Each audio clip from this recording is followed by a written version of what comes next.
The Velthari Empire was the most powerful force in the known galaxy, and everyone knew it very well. 17 star systems bowed before the Emperor, and his fleets numbered in the thousands, and his armies had crushed every enemy that dared to challenge him. But even the mightiest Emperor had problems that weapons could not solve, and his greatest problem sat on a throne of black crystal in the heart of the Imperial Palace. Princess Khalith Vershen was her name, and she was unlike anything the galaxy had ever seen before. Her skin shimmered with scales that glowed in colors that had no names in any language. Her eyes burned like two small suns trapped in her skull, and when she looked at someone, they felt like prey. Her claws were long and sharp, and had ended the lives of 47 suitors who had tried and failed to win her hand in marriage. She was beautiful in a way that made other beings afraid, and she was deadly in a way that made warriors run away. The Emperor loved his daughter, but he was also desperate because his empire needed alliances. Other royal families wanted to join their bloodlines with the Velthari, but no prince or warlord or champion had survived the princess and her trials. 47 corpses lay in the imperial tombs, and 47 families had sworn revenge, and the Emperor knew that something had to change. So he made a decision that shocked everyone in the galaxy. He sent a message to every world in the Galactic Concord, and the message said that any being from any species could compete for the princess and her hand. It did not matter if they were royalty or commoners or soldiers or merchants. Anyone who was brave enough could come to Velthar Prime and face the trials. The message traveled across the stars at faster than light speed, and billions of beings watched it on their screens and their neural links and their holographic displays. On the warrior world of Crix Prime, the greatest champions laughed nervously and said they were too busy with other matters. In the halls of the Thulgrani warlords, the fiercest fighters suddenly remembered that they had important battles to fight elsewhere. The cybernetic mech lords of Pharaoh Prime calculated the odds of survival at less than 1% and decided that the risk was not worth the reward. Even the psychic Sylvari, who could see the future, looked ahead and saw only death for anyone who tried. No one wanted to die for a princess, no matter how beautiful she was or how powerful her empire might be. But there was one place in the galaxy where the message reached someone different, someone who did not think like other beings thought. On a small and dirty space station at the edge of the Orion Arm, a human cargo hauler sat in a cantina that smelled like engine grease and cheap alcohol. His name was Marcus Cole, and he was 32 years old, and he had been hauling cargo across the stars for almost 15 years. His ship was old and his bank account was empty, and his life was going nowhere fast. He watched the Emperor's message on a flickering screen above the bar, and he listened as the alien patrons around him laughed and joked about the impossible challenge. "Who would be stupid enough to try that?" said a four-armed Sellian bartender as he cleaned glasses with two hands and poured drinks with the other two. "Only a fool would walk into that death trap," agreed a hulking Crix mercenary who sat in the corner with his weapons piled beside him. "The princess has killed warriors who could crush starships with their bare hands," said a thin Sylvari trader who sipped glowing liquid from a crystal cup. "No one in the galaxy is brave enough or strong enough or foolish enough to accept this challenge." Marcus set down his drink and looked at the screen again, and he saw the princess sitting on her throne with her burning eyes and her glowing scales and her deadly claws. "What exactly are the trials?" he asked the bartender. The Sellian stared at him with all four of his eyes. "Are you serious, human?" "The trials are 3 challenges designed by the princess herself. The trial of the hunt, where you must survive in the death jungles of Velthar Prime. The trial of the mind, where the Imperial psychics try to break your sanity. And the trial of combat, where you must face the princess herself in battle. No one has ever passed all 3. No one has ever come close." "And if someone passes all 3 trials," Marcus asked, Then they win the right to marry the princess and become part of the imperial family. They would have power and wealth and status beyond imagination. But it does not matter because no one will ever pass. Marcus looked at the screen one more time, and he saw something that the others did not see. He saw the way the princess held herself, the way her eyes looked tired even though they burned with fire, the way she sat alone on that massive throne with no one beside her. "She looks lonely," he said quietly. The Krix mercenary burst out laughing. "Lonely? She is a monster, human. She kills everyone who comes near her. She is not lonely. She is deadly." But Marcus was not listening anymore, because he was already standing up and walking toward the communication terminal in the corner of the cantina. He entered his credentials and connected to the Imperial network and typed out a simple message. "What are you doing?" the bartender called out. "I am accepting the challenge," Marcus replied without looking back. The entire cantina went silent, and every alien in the room stared at the human like he had lost his mind. "You cannot be serious," the Silvari trader said. "You are human. Your species is young and weak and fragile. You have no claws, no armor, no venom, no psychic powers. The princess will kill you in seconds." Marcus finished typing and sent the message, and then he turned around and smiled at the room full of shocked aliens. "Maybe she will," he said calmly. "But maybe she will not. Where I come from, we have a saying that goes like this: nothing ventured, nothing gained.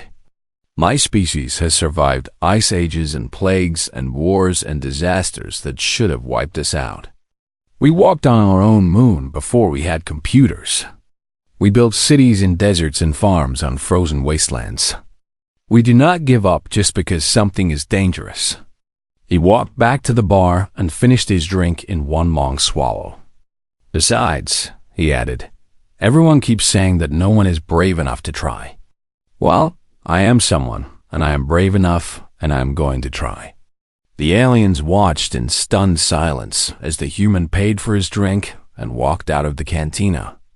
None of them believed he would survive even the journey to Velther Prime, but they were wrong about that. Just like they were wrong about many things when it came to humans. 3 weeks later, Marcus Cole's cargo ship entered orbit around the Imperial homeworld, and he sent a message to the palace announcing his arrival. The galaxy was about to learn something important about humanity, something that would change everything forever. Humans were not brave because they did not feel fear. They were brave because they felt fear and did things anyway. The Imperial Palace of Velther Prime was the largest building Marcus had ever seen in his entire life. It rose from the ground like a mountain made of black crystal and glowing metal, and its towers reached so high that they disappeared into the clouds above. Thousands of guards stood at attention along the pathways, and each one of them was a Velthari warrior with scales and claws and burning eyes. They watched Marcus as he walked past them, and he could feel their hatred and their confusion and their amusement all at the same time. A human had come to court the princess, and they thought it was the funniest joke in the history of the Empire. Marcus kept his head high and his back straight as he walked through the massive gates and into the throne room, and he did not let anyone see that his heart was beating faster than it had ever beaten before. He was afraid. Of course he was afraid, but fear had never stopped him from doing anything in his life. The throne room was enormous, big enough to hold 1,000 people with room to spare. The walls were covered with trophies from conquered worlds, and the floor was polished so bright that Marcus could see his own reflection in it. Alien nobles from a dozen different species stood along the sides of the room, and they whispered to each other as the human walked past them. "Is this a joke?" said a Thalgrani ambassador who stood 8 feet tall and had muscles like steel cables. "The humans must be mocking us," hissed a Silvari diplomat whose silver robes floated around her like living things. "He will be dead before sunset," laughed a Krix general whose body was covered with scars from 100 battles. Marcus ignored them all and kept walking toward the throne at the end of the room. And there she was.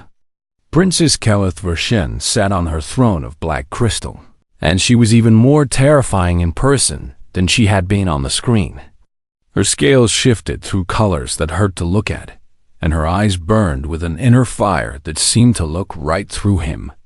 Her claws rested on the arms of her throne, and each one was longer than Marcus's fingers and sharper than any blade. She was beautiful and deadly and ancient and young all at the same time, and Marcus understood why so many beings had died trying to win her. But he also saw something else, something that the others had missed. He saw the way she sat alone on that massive throne, with no one standing beside her. He saw the way the nobles kept their distance, like they were afraid to get too close. He saw the emptiness in those burning eyes, hidden behind the fire and the fury. She was not just a princess. She was a prisoner in her own palace, trapped by her own legend. "You must be joking," Kelith said, and her voice echoed through the throne room like thunder. "This is what the galaxy sends me. This soft, pink, clawless creature?" Marcus stopped at the bottom of the steps that led to her throne, and he bowed his head in respect. "I am Marcus Cole of Earth," he said in a clear and steady voice. "I have come to accept your challenge and compete for your hand." The throne room exploded with laughter, and even the guards could not hide their amusement. The nobles pointed at Marcus and made jokes about humans and their foolishness, and someone called out that they should just kill him now and save everyone the trouble. But Kelith did not laugh. She leaned forward on her throne and studied the human with those burning eyes, and Marcus felt like she was looking into his very soul. "Do you know what happens to those who fail my trials?" she asked. "They die," Marcus answered. "And you came anyway, knowing this?" "Yes. Why?" "What could possibly make you think that you, a human, could succeed where warriors and champions and kings have failed?" Marcus looked up at her and met her gaze without flinching, even though every instinct in his body was screaming at him to run away. "Because everyone keeps telling me that I cannot do it," he said. "And in my experience, the things that people say are impossible are usually just difficult. My species has a long history of doing things that everyone said could not be done. We flew when everyone said humans could not fly. We went to space when everyone said it was impossible. We cured diseases that killed millions. We built machines that think. We walked on alien worlds and made them our homes. We do not believe in impossible, princess. We only believe in not yet." The laughter in the throne room began to fade as the aliens listened to the humans speak. "Your kind is young," Kelith said. "Your species has only been traveling the stars for a few centuries. The Velthari have ruled for 10,000 years. And yet here I am," Marcus replied, "standing in your throne room, accepting your challenge. Age does not equal wisdom, princess, and strength does not equal courage. I may be young and soft and fragile by your standards, but I am here. Where are all the ancient and powerful warriors who should be standing in my place? They are hiding at home, too afraid to try." Kelith was silent for a long moment, and the throne room held its breath. No one had ever spoken to the princess like this before.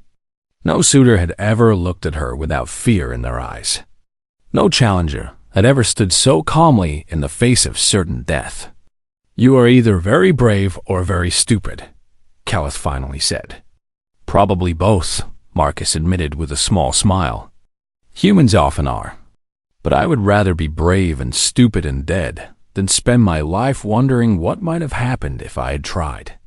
Something flickered in the princess's burning eyes, something that might have been curiosity or confusion or perhaps even respect. She raised one clawed hand and the throne room fell completely silent. "Very well, human," she announced. "I accept your challenge. You will face the 3 trials beginning tomorrow at dawn. If you pass all 3, you will have earned the right to marry me. If you fail, you will die like all the others who came before you. I understand, Marcus said. You will be given quarters in the palace for the night. Enjoy them, human, because they may be the last comfortable rooms you ever see. Marcus bowed again and turned to leave, but Caliph called out one more time. Human, Marcus Cole of Earth. One more question before you go. He turned back to face her. Are you not afraid of me at all? Marcus thought about the question for a moment before he answered. I am terrified of you, princess. But fear and bravery are not opposites.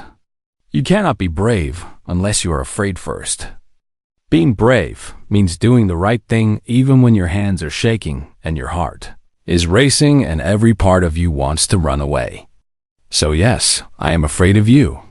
But I am going to face your trials anyway. For the first time and longer than anyone could remember, Princess Vershan did not know what to say. She watched the human walk out of her throne room, and she felt something strange stirring in her chest. She felt curious about a suitor for the first time in her entire life. The first trial began at dawn, and Marcus stood at the edge of the death jungles with nothing but a small knife in his hand. The jungles of Velthur Prime were the most dangerous place on the planet, filled with predators that had evolved over millions of years to become perfect killing machines.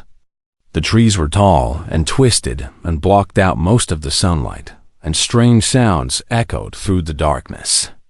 Things moved in the shadows, things with teeth and claws and hunger in their hearts. You must survive in the jungle for 3 days, the imperial judge announced. No food, no weapons except the knife, no communication devices. If you are still alive when the sun rises on the 4th day, you will have passed the trial of the hunt. Marcus looked at the dark jungle ahead of him and took a deep breath. 3 days, he said. I can do that. The judge laughed. Prig shock troopers have lasted less than 6 hours in there. Thogrini warriors with plasma rifles were found torn apart after 2 days. You will not survive, human. But Marcus just smiled and walked into the darkness. The first day was the hardest because Marcus had to learn the jungle before he could survive in it. He watched the animals and studied their patterns and figured out which plants were safe to eat. He found fresh water by following the sounds of a stream, and he built a shelter high in the trees where the ground predators could not reach him. On the 2nd day, he started to hunt. The aliens did not know this about humans, but Marcus's ancestors had been persistent predators back on Earth. They did not have claws or fangs or venom, so they had developed a different strategy. They would pick a target and follow it for hours and hours and hours, never stopping, never giving up, until the prey was so exhausted that it could not run anymore. Marcus used this ancient technique on the jungle creatures, and it worked better than anyone had expected. He tracked a medium-sized predator through the jungle, and every time it tried to rest, he appeared behind it. The creature was faster than him, but Marcus did not need to be fast. He just needed to be persistent. After 16 hours of following the beast, it collapsed from exhaustion, and Marcus finished it with his knife. On the 3rd day, something found him. It was an alpha predator, the most dangerous creature in the jungle, and it was bigger than a ground car with scales like armor and jaws that could bite through steel. It had eaten Krix champions and Thogrini warlords and everything else that had ever entered its territory. But Marcus did not run. Instead, he used everything he had learned about the jungle over the past 3 days. He led the creature into a narrow canyon where its size became a weakness instead of a strength. He set traps using vines and sharp rocks and the bones of other animals. He made the predator chase him until it was tired and angry and careless. And then he struck. The fight was brutal and bloody, and Marcus was wounded in a dozen places. But when the sun rose on the 4th day, he walked out of the jungle carrying the head of the alpha predator. The imperial judges stood in shocked silence as the human dropped the massive skull at their feet. Humans are persistent predators, Marcus said calmly. We literally invented chasing things until they die of exhaustion. Your jungle is impressive, but I have seen worse. The second trial began the next morning, and this one was even more terrifying than the first. Marcus sat in a dark chamber deep beneath the palace, and 12 Velthori psychics surrounded him in a circle. Their eyes glowed with mental energy, and their minds pressed against his like invisible hands trying to crush him. The trial of the mind will test your psychological strength, the lead psychic announced. We will search every corner of your consciousness, and we will find your weaknesses, and we will try to break you. If your sanity survives, you pass. If it does not, you will spend the rest of your life as a drooling vegetable. That sounds unpleasant, Marcus said. Let us get started. The psychics attacked. They tore through his memories and found every painful moment of his life. They found the death of his parents when he was 17. They found the friends he had lost in accidents and fights and disasters. They found his loneliness and his failures and his fears. They expected to find a weak mind, soft and unprotected like human bodies were soft and unprotected. Instead, they found something that terrified them. They found a mind full of trauma and pain and loss. But it was still working. It was cracked and scarred and damaged in 100 places, but it had not broken. Every terrible thing that had happened to Marcus had left a mark, but he had kept going anyway. How is this possible? One psychic gasped. His mind should have shattered years ago. This is what humans are, another psychic whispered. They do not avoid trauma. They accumulate it and keep functioning anyway. They call it being resilient. The psychics withdrew from Marcus's mind, and several of them were trembling. You pass, the lead psychic said quietly. But I do not understand how. Marcus opened his eyes and smiled. Humans break all the time. The difference is that we put ourselves back together and keep going. We are not strong because we do not feel pain. We are strong because we feel pain and survive it. The third trial was the most dangerous of all. Princess Calith herself stood in the imperial arena, and her claws gleamed in the light of the twin suns above. Her scales shifted through deadly colors, and venom dripped from her fangs. This is the trial of combat, she announced. You will face me in battle. If you can last until sunset, you pass. If you fall, you die.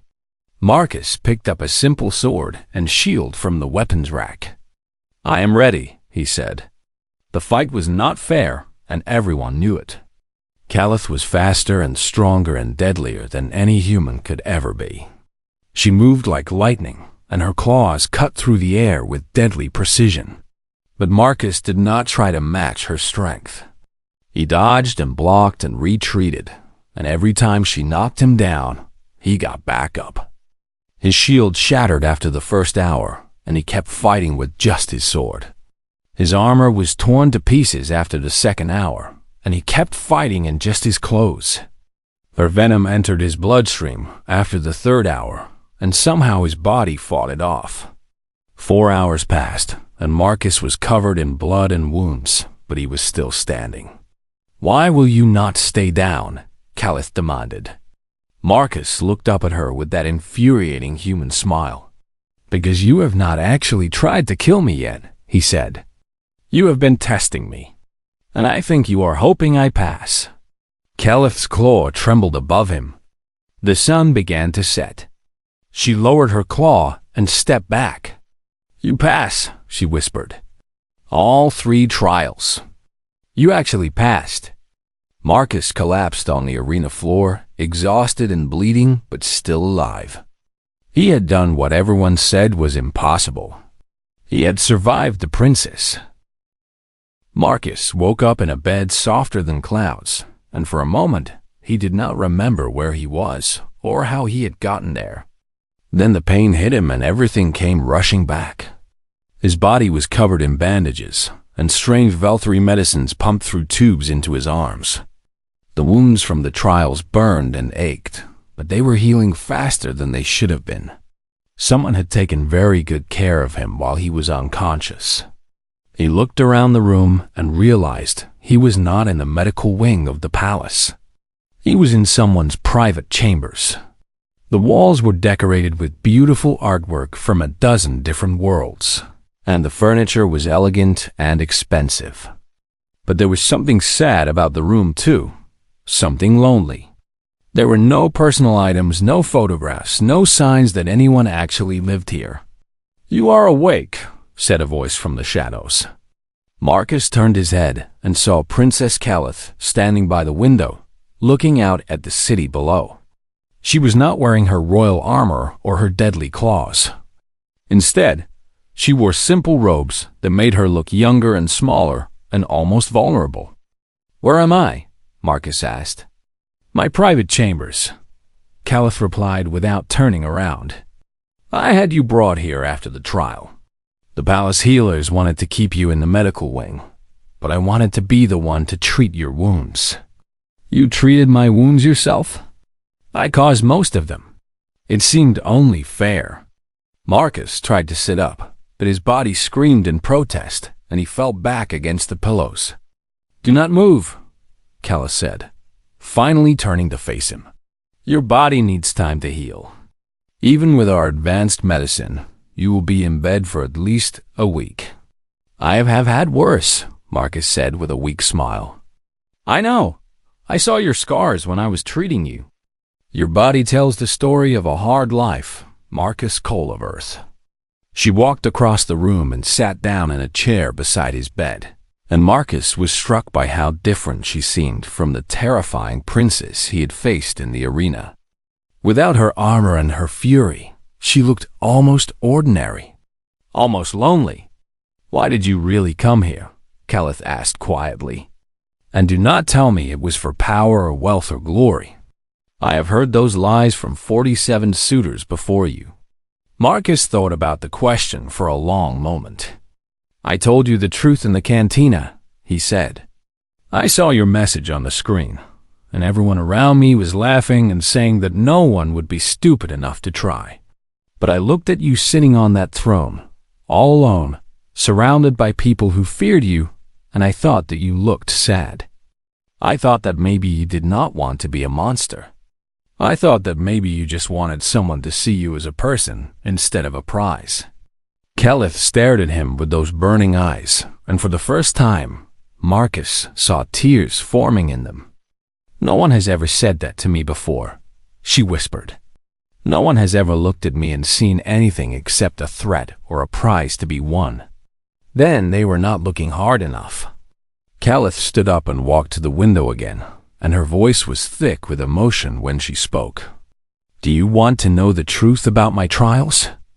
Do you want to know why 47 suitors died trying to win my hand? Yes, I never wanted suitors. I never wanted to be married off to some prince or warlord for a political alliance. My father sees me as a tool, a way to strengthen the empire through marriage. Every suitor who came to my court was just another reminder that I was not a person to them. I was a prize, a trophy, a piece of property to be won." She turned to face him, and now the tears were flowing freely down her cheeks. "So I designed the trials to be impossible. I made them so deadly that no one could ever pass. I thought that if I killed enough suitors, eventually my father would give up and let me live my own life. But he never did. He just kept sending more and more challengers, and I kept killing them, and now everyone in the galaxy thinks I am a monster." "You are not a monster," Marcus said. "How can you say that? I have killed 47 beings with my own claws. And how many of them actually cared about you? How many of them wanted to marry you because of who you are instead of what you could give them?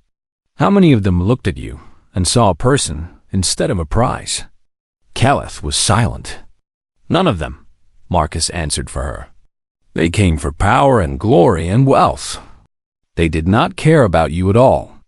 You were defending yourself from people who wanted to own you. That does not make you a monster. That makes you a survivor." Calith sat down heavily in the chair again, and she looked more vulnerable than Marcus had ever seen her.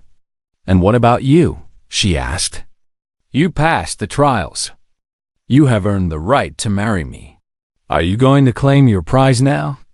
Marcus reached out and took her clawed hand in his soft human one, and he was surprised by how gentle her grip was. "I am not going to claim anything," he said. "I did not come here to win a prize. I came here because I thought that maybe, somewhere under all that armor and all those claws, there was someone worth meeting. And I was right. What do you want then?" "I want you to have a choice. For the first time in your life, I want you to be able to choose for yourself. If you want to send me away, I will go. If you never want to see me again, I will accept it. But if you want me to stay, if you want to see what could happen between us, then I will stay. The choice is yours." Kelith stared at him for a long moment, and something changed in her burning eyes. "No one has ever given me a choice before," she said softly. "Then let me be the first." She squeezed his hand gently, careful not to cut him with her claws. "You are insane," she whispered. "You are a crazy, stubborn, impossible human being." Marcus smiled. "I prefer the term persistent. And where I come from, being a little bit crazy is considered a good thing. It means you are brave enough to do what needs to be done." "And what needs to be done now? Now? Now you need to decide what you want. Not what your father wants, not what the Empire wants, not what tradition demands. What do you want, Kelith?" The princes looked at their intertwined hands, the deadly claws and the soft human fingers, and she made her choice. "I want you to stay," she said. "I want to see what happens next. For the first time in my life, I want to find out who I can be when I am not just a weapon or a prize." Marcus smiled and squeezed her hand back. "Then I will stay," he promised. "And we will figure it out together." Outside the window, the twin suns of Velthor Prime began to set, and for the first time in decades, Princess Kelith Vershan felt something she had almost forgotten existed. She felt hope. The wedding of Princess Kelith Vershan and Marcus Cole of Earth was the most watched event in the history of the Galactic Concord. Billions of beings across 17 star systems and beyond tuned in to watch the ceremony, and most of them could not believe what they were seeing. The deadliest princess in the galaxy was marrying a human, a member of that young and reckless species from the Orion Arm. It seemed impossible. It seemed insane. It seemed like the beginning of either a new era or a terrible disaster. The throne room of the Imperial Palace had been transformed for the occasion, decorated with flowers from 100 different worlds and lit by crystals that glowed with inner fire. Representatives from every major species in the Concord filled the chamber, and they whispered nervously as they waited for the ceremony to begin. "This is madness," said the Thograny ambassador to the Krix general beside him. "The Velthori are the most powerful empire in the galaxy, and they are letting a human into the royal family." "The human survived the trials," the Krix general replied. "He earned his place. But what does this mean for the rest of us? If humans can marry into Velthori royalty, what else can they do?" That question was on everyone's mind as the ceremony began. The Emperor walked his daughter down the aisle, and even he looked uncertain about what was happening. He had sent out the challenge hoping that some powerful warrior would claim his daughter and strengthen the Empire through alliance. Instead, a cargo hauler from Earth had won her heart, and now everything was changing. But when he looked at his daughter's face, he saw something he had not seen in decades. He saw happiness. Kelith was smiling, truly smiling, and her scales glowed with warm colors instead of threatening ones. She walked toward Marcus with grace and joy, and everyone in the room could see that this was not a political arrangement. This was love. Marcus stood at the altar in a simple suit, refusing to wear the elaborate Velthori ceremonial armor that had been offered to him. He looked small and soft and fragile compared to everyone else in the room. But there was something in his eyes that made the most powerful beings in the galaxy feel nervous. It was confidence. It was certainty. It was the unshakable belief that he belonged exactly where he was. The ceremony was performed by the high priest of the Velthury, and when it came time for the vows, both Marcus and Keleth had chosen to write their own. Keleth spoke first, and her voice echoed through the throne room. For most of my life, I believed that strength meant being alone. I thought that power meant being feared, that safety meant keeping everyone at a distance.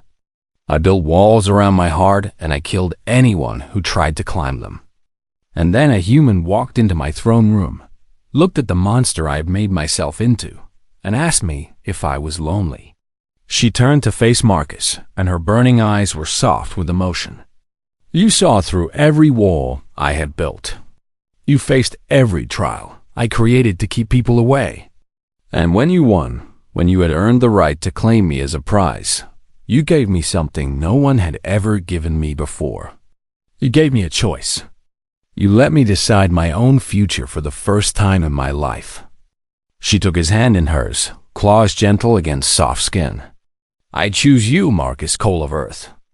Not because tradition demands it, not because politics requires it, but because you make me want to be more than a monster.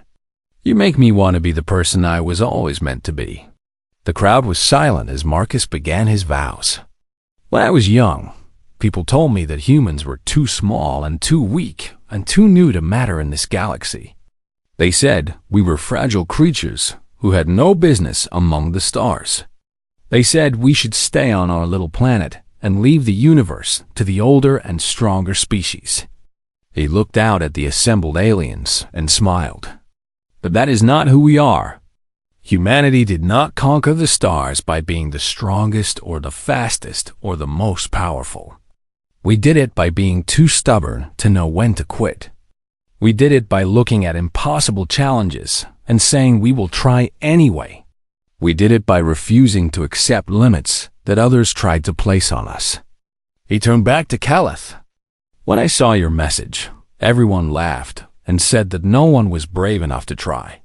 But I looked at you, and I saw someone worth fighting for.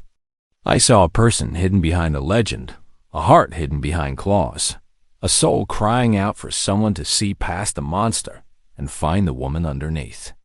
I love you, Keleth Version. Not despite your claws and your fire and your deadly beauty, but because of them. You are the most extraordinary being I have ever met, and I will spend the rest of my life making sure you never feel alone again. The high priest pronounced them married, and when they kissed, the entire throne room erupted in applause. But the wedding was just the beginning. In the months and years that followed, Marcus and Keleth worked together to transform the Velthury Empire. They ended the tradition of forced political marriages and replaced the deadly trials with tests of character instead of combat. They opened the empire to new ideas and new species and new ways of thinking, and humans came with them. Human diplomats arrived to build bridges between the Velthury and species they had dismissed for centuries. Human engineers combined their technology with Velthury bioscience to create marvels that neither species could have achieved alone. Human dreamers looked at ancient traditions and asked why not do it differently. The galaxy had never seen anything like it.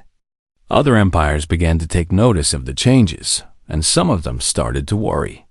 Humans were everywhere now, filling gaps that no one knew existed, solving problems that had seemed unsolvable, making friends with species that have been enemies for generations. What are these humans doing to the galaxy? Asked the Silvari Queen during a council meeting. They are making it better, answered a Krix warlord who had befriended a human trading captain.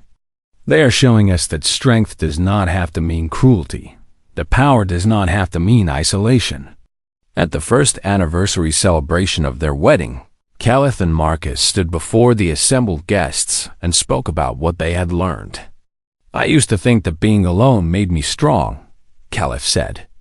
But I was wrong. True strength comes from having someone beside you, someone who sees your flaws and loves you anyway. someone who challenges you to be better. Marcus took her hand and smiled at the crowd. Humanity has always believed that the impossible is just something no one has done yet. We came to the stars looking for challenges to overcome, for problems to solve, for connections to make. And the greatest challenge I ever faced led me to the greatest gift I have ever received. He looked at his wife with love shining in his eyes. She asked who was brave enough to marry her, and I stepped forward. Not because I was fearless, but because some things are worth being afraid for. Caliph smiled at him, her scales glowing with warmth. And I froze when he stepped forward, because for the first time in my life, someone had surprised me. He was not what I expected, and that is exactly why he was perfect. The crowd cheered, and across the galaxy, beings of every species watched and wondered if perhaps there was hope for everyone. If a human and a Veltari princess could find love and change the universe together, then maybe anything was possible. Maybe the galaxy was ready for something new. Maybe humanity had been right all along. The impossible was just something no one had tried yet.